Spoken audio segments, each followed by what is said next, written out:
பேரன்பு கொண்ட சொந்தங்கள் யாவருக்கும் வணக்கம். இன்றைக்கி ஒரு முக்கியமான ஒரு விழிப்புணர்வு தகவலை நம்ம பகிர போகிறோம். இது 2 நாளைக்கு முன்னாடியே இந்த வீடியோ நம்ம பதிவு பண்ணியிருக்கணும்.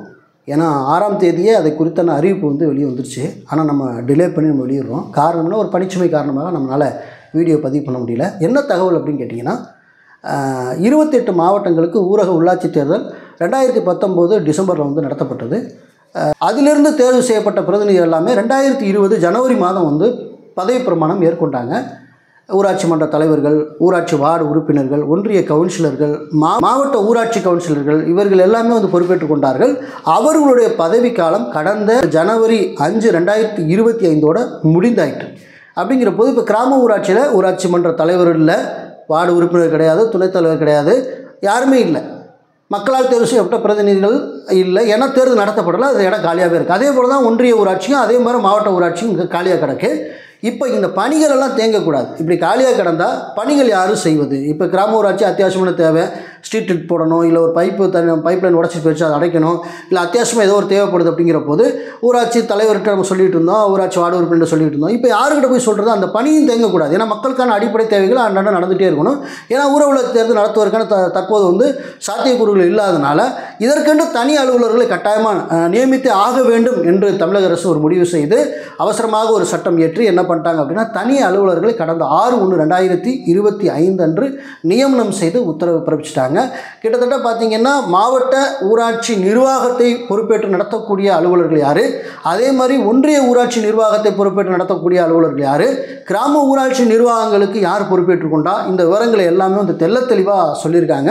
அதாவது 3 அடுக்கு ஊராட்சிகள், மாவட்ட ஊராட்சிகள், ஊராட்சி ஒன்றியங்கள், கிராம ஊராட்சி, இந்த 3 அடுக்கு இருக்குல்ல, அந்த 3 அடுக்கு நிர்வாகமே தங்குதடை இல்லாமல் நடக்கணும் அப்படின்னா தனி அலுவலர்கள் நியமிக்க வேண்டிய தேவை இருக்கிறதுனால தனி அலுவலர்கள் நியமிச்சிருக்காங்க. இந்த மேற் சொல்லிய 3 நிர்வாகங்களும் யாருடைய கட்டுப்பாட்டில் வரப்போகுது அப்படின்னு பார்த்தீங்கன்னா, இதில் பார்த்தீங்கன்னா உள்ளாட்சி அமைப்புகள் 3, மாவட்ட ஊராட்சி, ஊராட்சி ஒன்றியம், கிராம ஊராட்சி.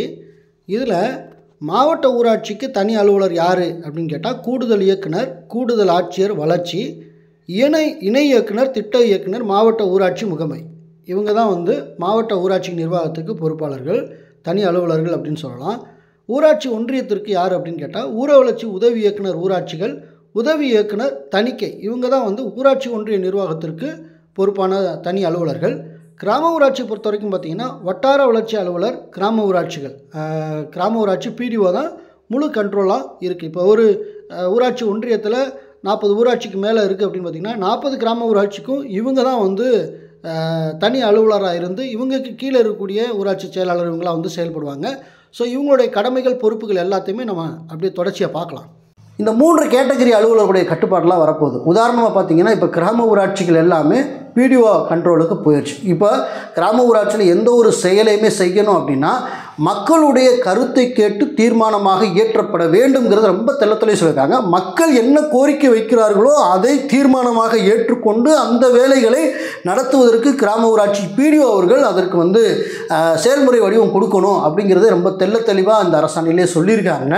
குறிப்பாக பார்த்தீங்கன்னா, இதிலே பார்த்தீங்கன்னா எத்தனை மாவட்டங்களுக்கு இந்த அறிவிப்பானது செல்லும் அப்படின்னு சொல்லுங்கள். 28 மாவட்டங்களுக்கு இந்த அறிவிப்பானது செல்லும். இந்த 28 மாவட்டங்கள்லையும் காலியாக இருக்கக்கூடிய இந்த பொறுப்புகளுக்கு பொறுப்பாளர்கள் யார் அப்படின்னு கேட்டால் இந்த அலுவலர் தான். ஆகவே பணி தங்குதடை இல்லாமல் நடக்கணும். என்னென்ன பணி நடக்கணும், இவர்களுக்கு என்னென்ன கடமை இருக்குது அப்படிங்கிறதையும் இந்த அரசாணையிலே ஃபுல்லாக சொல்லிட்டாங்க. இப்போ குறிப்பாக ஒரு உதாரணத்துக்கு சொல்லணும் அப்படின்னா, ஒரு ஊராட்சி மன்ற தலைவர் பதவிக்காலம் முடிந்ததுக்கப்புறம் 6ஆம் தேதி அவர் காலி பண்ணுறாரு, இடத்த விட்டு காலி பண்ணுறாரு. அப்படிங்கிற போது தன்வசம் இருக்கக்கூடிய நிர்வாக பொறுப்புகள் எல்லாம் கிராம ஊராட்சி பிடிஓ கிட்ட சப்மிட் பண்ணுறாரு. அதற்கான ஒரு உறுதிமொழி படிவம் கூட இதில் கொடுத்துருக்காங்க. அதில் மாவட்டம், ஊராட்சி ஒன்றியம், கிராம ஊராட்சி போட்டு என்ன பண்ணுறாங்க, ஆகிய நான் இந்த மாதிரி ஊராட்சி பொறுப்பேற்று கொண்டு இருக்கிற இந்த வட்டார வளர்ச்சி அலுவலர்கிட்ட இந்த பொறுப்புகளெல்லாம் ஒப்படைக்கிறேன்னு சொல்லிட்டு என்னென்ன பதிவேடுகள் கிராம ஊராட்சியில் ஊராட்சி மன்ற தலைவர்கள் முன்னிலையில் பதிவேடு பராமரிக்கப்பட்டதோ அந்த பதிவேடெல்லாம் அதில் சொல்லியிருக்காங்க. அதே மாதிரி பார்த்தீங்கன்னா வருகை பதிவேடு, தீர்மான பதிவேடு, கூட்ட பதிவேடு, நீங்கள் அந்த பதிவேடெல்லாம் படித்து பார்த்தீங்கன்னா உங்களுக்கு ஆச்சரியமாக இருக்கும். அதே மாதிரி படிவங்களையும் சொல்லியிருக்காங்க. வீட்டு ரசீது படிவம், குடிநீர் இணைப்புக்கான கொடுக்கக்கூடிய ரசீது படிவம், இந்த மாதிரி படிவங்களையும் சொல்லியிருக்காங்க. என்னென்னலாம் எங்களுடைய கண்ட்ரோல் இருந்துச்சோ இதையெல்லாம் நாங்கள் உங்கள் வசம் ஒப்படைக்கிறேன் அப்படின்னு சொல்லி உறுதிமொழி படிவம்னு என்ன பண்ணியிருக்காங்க அப்படின்னா இந்த அரசாணையில் வெளியிட்டிருக்காங்க. இப்போ நீங்கள் இந்த படிவத்தையெல்லாம் நீங்கள் பார்த்தீங்கன்னா 1/1 உங்களுக்கே ஆச்சரியமாக இருக்கும்.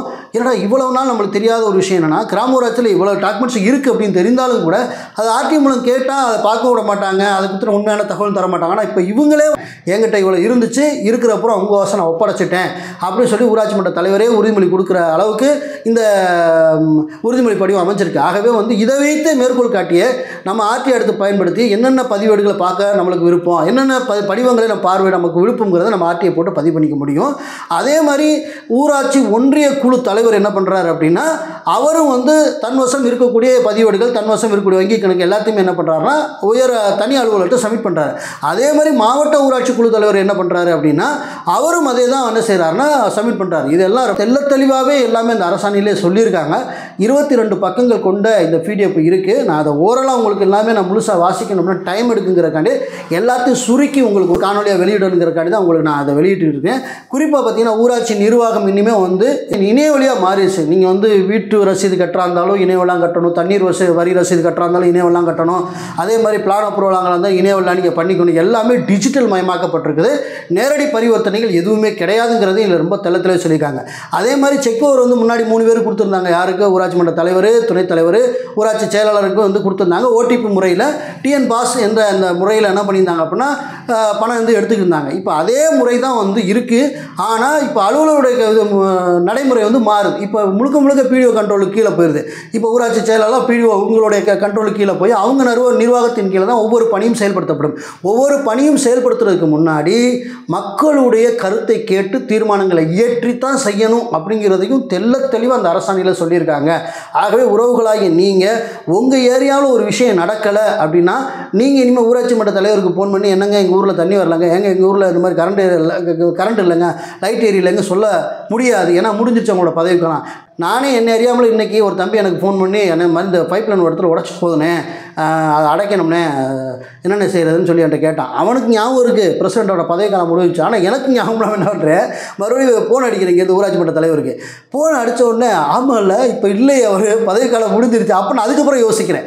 அதுக்கப்புறம் யோசிக்கும்போது அவர் என்னப்பான்னு சொல்லி பேசிட்டார். அப்புறம் வேறு டாபிக் பேசுகிற மாதிரி இருந்துச்சு. அப்புறம் இதையும் சொன்னேன், இந்த மாதிரி பைப் லைன் அங்கே உடச்சிட்டு போச்சு, அது கண்டிஷமாக அடிச்சு அப்படிங்கிறப்போ அப்புறம் கிளர்கிட்ட பேசணும், பேசி அதை சரி பண்ணுறதுக்கான முயற்சி எடுத்திருக்கோம். அப்படியே நம்மளுடைய ஞாபகத்தில் என்ன இருக்கும் அப்படின்னா ஊராட்சி மன்ற தலைவர்கள் தான் இன்னும் இருக்காங்க, அப்போ நம்மளோட கோரிக்கை என்ன அவங்கள்ட்ட வைக்கணும் அப்படிங்கிறது தோணும். இப்போ நம்ம அடுத்த கட்ட லெவலாக இந்த பிரச்சனையை சரி பண்ணுற யார்கிட்ட போகணும், ஊராட்சி செயலாட்ட போகணும், அதை தாண்டி சோனல் பிடிஓட்ட போகணும், அதை தாண்டி கிராம ஊராட்சி பிடிஓட்ட போகணும். இப்போ கிராம ஊராட்சி நிர்வாகங்களை சரி செய்வதற்கு தற்போது 6 மாத பொறுப்பு இவங்கள்ட்ட தான் இருக்குது.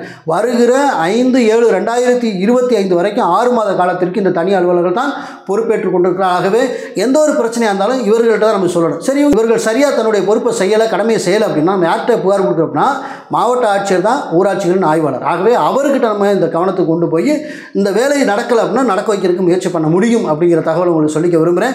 இந்த வீடியோக்கு கீழே டிஸ்கிரிப்ஷனில் அந்த 22 பக்கங்கள் கொண்ட அரசாணை எல்லா படிவம் எல்லாமே அதில் டீட்டெயில் இருக்குது. நீங்கள் அதை படித்து பாருங்கள் பொறுமையாக. ஒருவேளை உங்களுக்கு வாய்ப்புகள் கிடைத்தால் அதை பிரிண்ட் கூட நீங்கள் எடுத்து ஒரு ஃபைலாக கூட சேமித்து வச்சுக்கிட்டிங்கன்னா கண்டிப்பாக அடுத்து உள்ளாட்சி தேர்தல் எப்போ நடக்க போகுதுன்னு தெரியலை. அப்படியே நடந்தாலும் நீ காலங்காலத்திற்கு இந்த கிராம ஊராட்சி பராமரிக்கக்கூடிய பதிவேடுகள் இதுதான். ஸோ அது நம்மளுக்கு ஒரு எவிடன்ஸாக இருக்கும். இந்த அரசாணை மேற்கோள் காட்டி கூட நம்ம என்ன செய்யணும், ஆர்டிஐ பயன்படுத்த முடியும். ஸோ ஆகவே உறவுகளாகி நீங்கள் எல்லாமே பயன்படுத்திக்கணும் அப்படிங்கிறத நான் கேட்டுக்க விரும்புகிறேன். இந்த வீடியோ முடிஞ்ச வரைக்கும் உங்கள் நட்போட்டங்கள் உங்களுக்கு தெரிந்தவர்கள் எல்லாருக்கும் பகிருங்க. மீண்டும் நல்ல உங்களை வேறு வீடியோ சந்திக்கிறேன். நன்றி.